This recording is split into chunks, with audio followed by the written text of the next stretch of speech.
What's up YouTube, RC Crossman here, and today I will be showing you the Hubsan X4 H107D. And over here you can see the Quadcopter, really cool design over here. You can see the camera. The reason I have all white props, this actually does come with another set of props.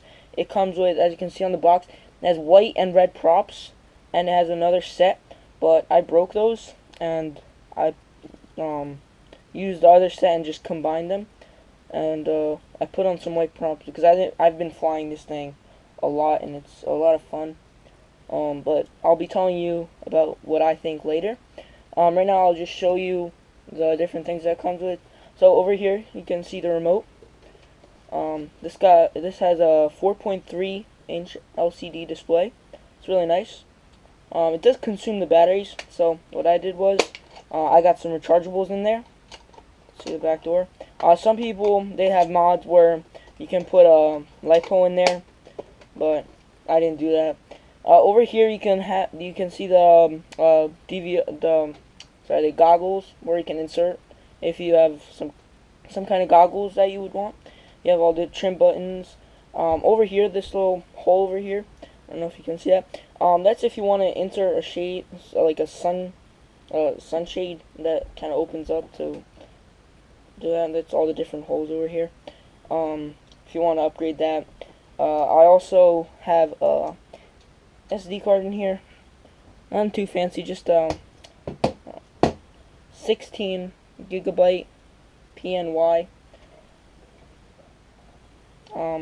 This thing, I think the most they can put in this is actually a 16 gigabyte. I don't think this thing can hold a 32, but it should be enough. The only bad part about having the SD card in here is that in the video feed, you can see all the static and the interceptions of different signals on the screen, which I'll show you later. It's a good quality remote, you know, a little bit plasticky, but I mean, you can expect that from, you know, something like this. Then we have the battery. This is 300, looks like 380 milliamps, and it's a 3.7 volt. A little bit hard to read, and it fits in there nice. You can actually get a bigger size battery for this. It's actually it's blue.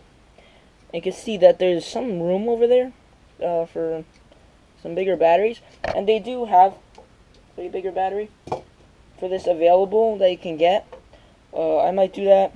It's a good idea. So here is the little prop remover tool. It's just kind of handy. Just scoop it under, and it removes the prop for you. These are slide-on props, you know, nothing too fancy. They do come off, the props, if you crash and stuff, so that's just what it is. Here's the prop guard. You have to take off the propellers and just slide this on, and then put back the propellers. It's really nice for indoor flying especially. You can, if you bump into the walls, you can, it'll just bounce off. Pretty much, unless it's like really hard. So, kind of like the tiny whoop. I don't know if you guys know that, but that's more expensive and it's a little bit more DIY stuff. Here's the charging cable. You know, just a USB. A red light flashes here, and when it stops the red light, then you can take out the battery, and you know it's charged. That usually takes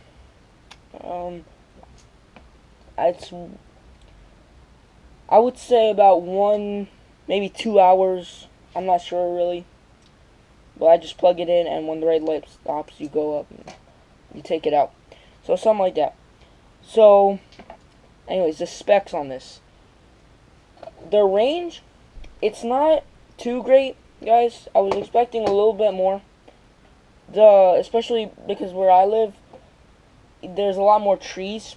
There you can see just there's like a ton of trees, And once you go behind the tree, this little antenna here is that 5.8 gigahertz antenna. It's just not going to get the best signal, and it's going to have a lot of static. With trees going behind and stuff like that, you're going to have a range of about like maybe 100 feet, or not 100, maybe 200 feet. Yeah, with trees, if you're going behind them and stuff. But that's with a lot of trees and bushes. It's got to be 300 feet, or 200 to 300 feet, something like that.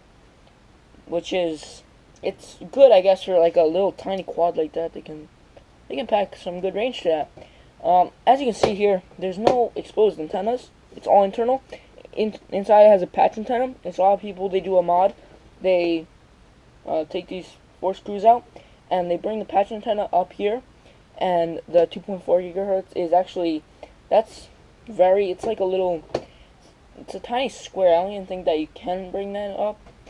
But they do actually have something for the H501S, where it's a range modifier, and that fits H501S with no soldering required. But for this, you do need to solder those on, and you just drill some holes into here, and it comes with some SMA connectors, 2 of them, for the one for 2.4 gigahertz and one for 5.8, and you just attach the antennas, and it should definitely increase your range, which I might be doing, depending. Also, another thing that some people do, they cut this with a razor blade, and they bring this, and they put it on the side here, or somewhere where the propeller won't interrupt it, and that will also increase your range greatly. This thing has brush motors, your stock micro brush motors. They're actually pretty powerful. You can definitely have some punch. Just your ordinary propellers here. I don't think there's much upgrading options for that. You got your LEDs. You got 4 of them. They're pretty nice. You have your camera. I mean, I don't know if you can see that, but that's a very tiny little lens there. Some people, what they do is they put on like a lens, they have them for phones, but you just glue it on. Some people do that. It's a good idea. It looks a little bit sloppy, but it'll definitely increase your zoom and your line of sight in FPV. So over here with the remote, I think I mentioned this, but I'll just show you around what the different things do. So here you have your trims. Here are your sticks. Here, this one doesn't do anything. This one is the recording one, I believe. Yeah, here you got your recording one. So that records. It does not take pictures. That button, I guess, would be used to take pictures on other quads that do have that capability, but this one does not. Over there, that little port, I think that's just to upgrade the firmware, but I don't think you can use that. I think that's just for the factory. It's a nice remote. It's a plasticky again. That's about it for the specs. Let's see the quality of this drone. So this drone obviously does have its ups and downs. It's got these arms here that when you have a harsh landing on one arm, what it does is it unclips. You can see this little slot there, and it unclips like that. So it's a little bit bendy, and you can clip it back, and that is just kind of minimize the damage, I guess, to not completely break off the arm, but just to unclick it. You can just click it back on. Some people, what they do is they just electrical tape that. I don't know, I didn't. I guess it's a cool design, but that has happened to me a lot. If you have a harsh landing or just crash, that will happen. The FPV on this is, again, not the strongest. I told you the range. The quality of it, it's not bad, but it's not great either. For such a tiny quad, you know what? Let's go with that. Some people actually have put antennas, little tiny clover leaves on here. That will probably definitely increase your weight on this. It's a pretty light quad, actually. It's not that heavy. It's pretty light. If you guys want, I'll post the weight of this quad in the description. I'll check that out later. You got your tools here. Little plastic thing. This shouldn't break. It's pretty durable. And same thing with the quad. This is a pretty durable quad. I've been through some harder crashes. Definitely, this is the quad that I learned FPV with, and I'm getting good at it now. I did indoor FPV where I put these on, and that actually was pretty good. Turned out good. I did outdoor FPV. I did all kinds of FPV.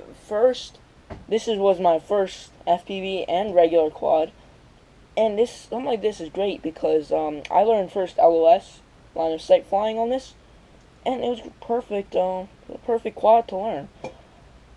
Also, something I forgot to mention, here, if you long press this, goes into your menu. If you short press it, expert mode. And here, flips. If you can turn on and off your flips, which is pretty cool. The expert mode will allow a lot of tilt. Another thing I kind of wish, since this is a Hubsan, and a lot of the X4s are known, especially in expert mode, to have kind of rough handling, and that is cool. You can definitely adjust the settings for how harsh your regular and expert mode are. You can set the kind of different settings for it. It's kind of cool. I guess you can call them PIDs, but I mean, they're not PIDs, like that's kind of what the idea is, but they're definitely not PIDs. They're just, how much tilt you want. They're very basic settings that you can, kind of play around with.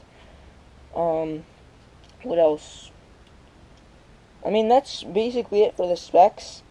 Oh, the flight time on this is, I would say, I mean, after using it, of course, it goes down and down. Right now, I'm getting maybe 5, maybe 6 minutes, maybe sometimes 4, depending on how harshly I'm flying this. If I'm punching or just leisurely kind of